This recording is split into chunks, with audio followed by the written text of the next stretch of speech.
தமிழ்நாடு மேல்நிலைப்பள்ளி தொழிற்கல்வி ஆசிரியர் இயக்கங்களின் கூட்டமைப்பின் சார்பில் இன்று மாநில பொதுக்குழு கூட்டம் திருச்சியில் நடைபெற்றது.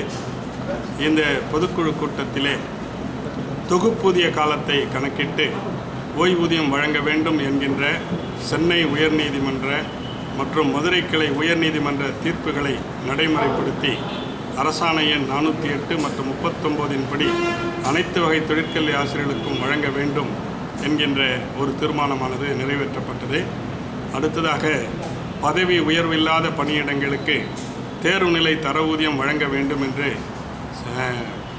நமது நிதித்துறை செயலாளர் குறித்த கடிதத்தினை ஏற்று பள்ளிக்கல்வித்துறை தெளிவுரை வழங்கி அனைத்து வகை தொழிற்கல்வி ஆசிரியர்களுக்கும் ரூபாய் 5400 தேர்வுநிலை தர ஊதியம் வழங்க வேண்டும் என தீர்மானம் நிறைவேற்றப்பட்டது.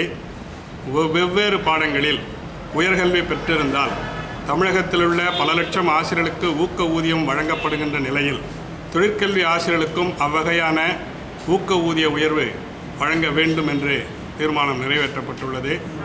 இன்று தமிழக அரசானது வேளாண் பட்டதாரி ஆசிரியர்களுக்கும் கணினி பட்டதாரி ஆசிரியர்களுக்கும் மாறுதல் கலந்தாய்வு வழங்கி ஆணையிட்டதை இந்த கூட்டமைப்பு வரவேற்கிறது.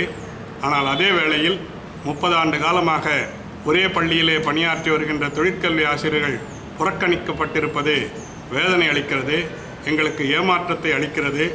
எனவே இந்த அரசாணையினை திருத்தி தொழிற்கல்வி ஆசிரியர்களும் பயன்பெறக்கூடிய வகையிலே அரசாணை வெளியிடப்பட வேண்டும் என்கின்ற கோரிக்கை உள்ளிட்ட 10 அம்ச கோரிக்கைகளை வலியுறுத்தி சென்னையிலே அக்டோபர் மாதம் அடையாள உண்ணாவிரத போராட்டம் நடத்துவதென தீர்மானித்திருக்கிறோம்.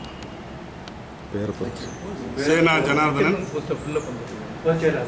மாநில அமைப்பாளர், தமிழ்நாடு மேல்நிலைப்பள்ளி தொழிற்கல்வி ஆசிரியர் சங்கங்களின் கூட்டமைப்பு.